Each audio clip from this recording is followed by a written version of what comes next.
Hello and welcome back to Seaside Garage. Today I'm going to take a look at a little problem that I have with the A112 Abarth. Ever since the first time I owned this car and the second time I owned this car and now after the engine rebuild, I've had a small issue with a tappet noise. In my opinion, it sounds like one tappet is making a lot of noise. I have been unsure if it was a characteristic of the engine. It could be, especially with the open air filter that I have on it at the moment, because there's pretty much clear access right down into the valve. So maybe that's the reason. I just think it's a bit weird that it's only, in my opinion and my ears, one valve that is really noisy. I had hoped that the sound would go away after the engine rebuild, but that has not been the case. And I like to add that I did not rebuild the entire engine. But one thing I did not do anything about was the rockers. When I put the engine back together, I did notice a bit wear marks on the rockers, but I didn't think that it would matter much. And after thinking about it for the last few days, I think maybe it is actually an issue with that wear. Of course it's an issue. It's wear, and wear is not good, but some wear is okay. But I actually think the wear on the rocker covers is getting so bad that I can't really adjust the valve clearance good enough. So today I'm going to take the rockers off, and tomorrow hopefully I will go to a machine shop and get them refinished. If that's not possible, the shop is quite small. I don't know if they have the right tools to resurface them. If not, then I will have to buy some new rockers. It's a bit expensive, so it's a bit annoying, but I think it's time to fix this.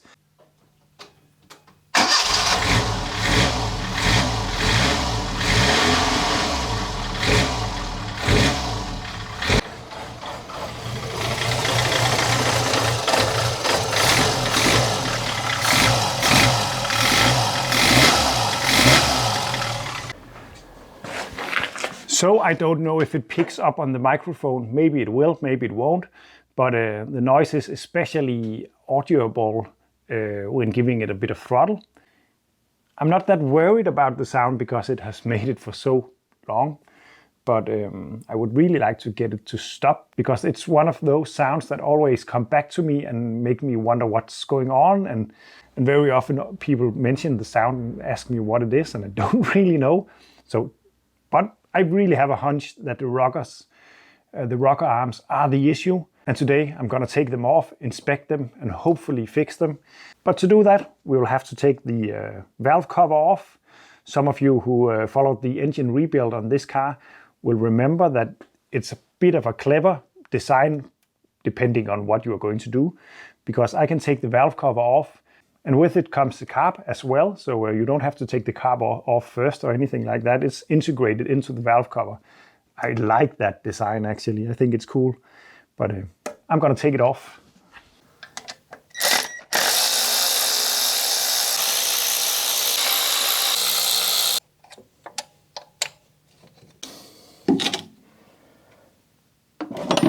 One thing that is slightly annoying when taking off the valve cover on this car to adjust the valves is that you have to remove or lift up the distributor, because it's in the way, and that is annoying because that can very often mess up the timing. Of course you can mark it, and this is marked but not in the right position, but I'm just gonna set the timing up again afterwards, because I like to do that from time to time to make sure that everything is where it is supposed to be. In my experience, this engine really reacts on timing changes, and very small amounts makes a huge difference on this one. Much more than I'm used to. I just dropped the bolt. Stupido! Oh, it's right there.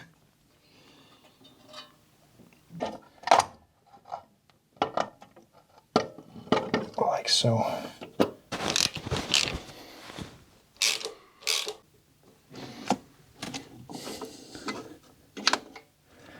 Like that. And here we have the rocker assembly.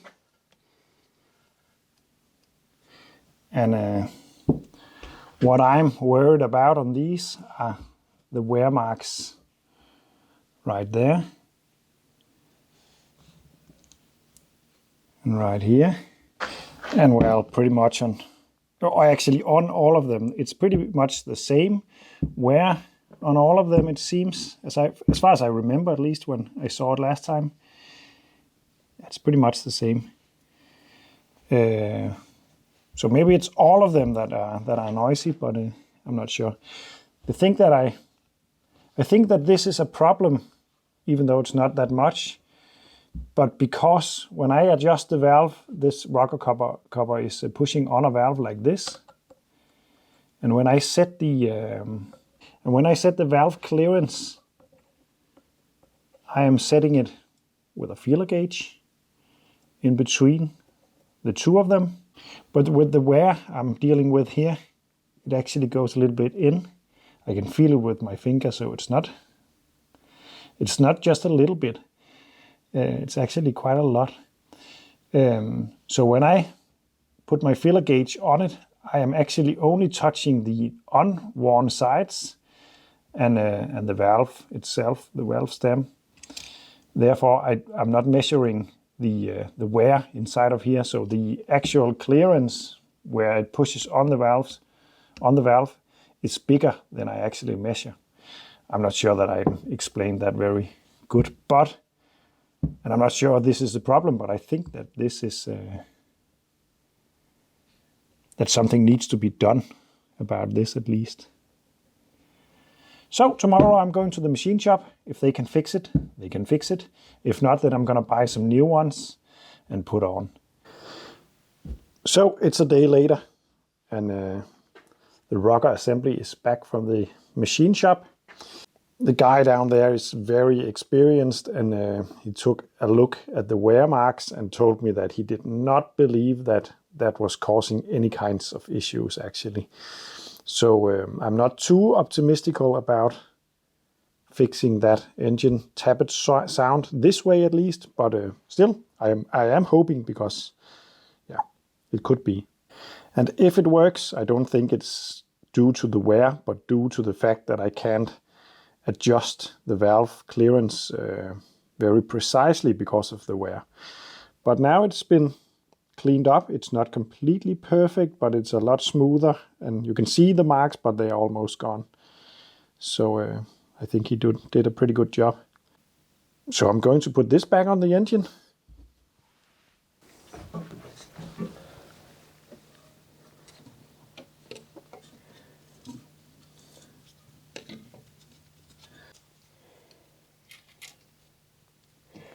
If you like engine videos and gearbox videos, I would really advise to check out Jethro Bronners' channel. I could be butchering his name, I hope not.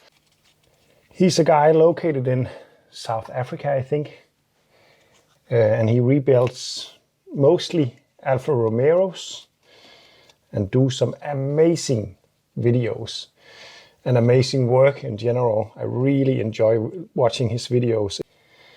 I really like when emotions and mechanical stuff sort of slides together, and he does that really well. I'm gonna leave a link in the description to his channel. Check it out. It's nice. It's really nice.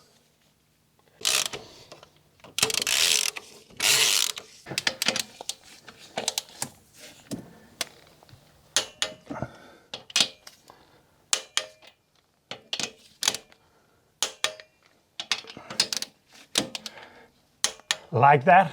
Now I'm going to set the valve clearance. The engine is of course completely cold. That's important. So I'm going to do that now.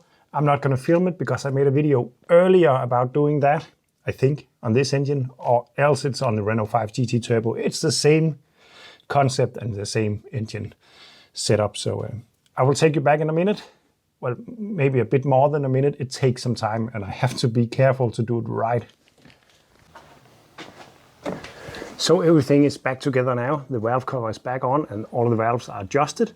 Some of them were a bit out, pretty tight actually, which surprised me a bit, but especially because some material has been removed. But they should be all fine now. And now I'm going to start it up.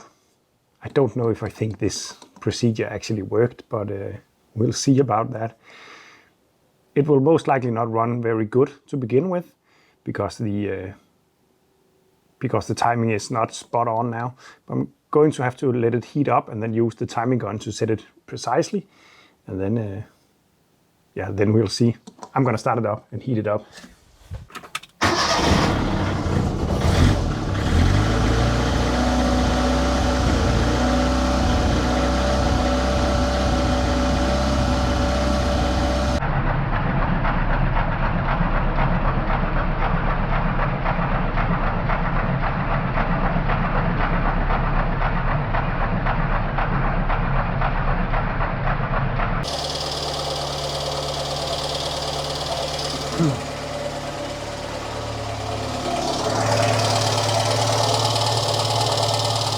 Sounds more quiet now, but before the problem was most apparent when I gave the car throttle going up the rev range.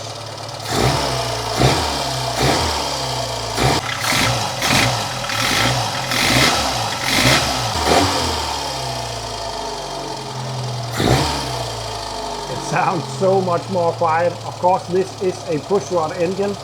It is going to be noisy, but before I had the sound of only one valve making a lot more sound than the others. That was my feeling at least. And that sound is completely gone now.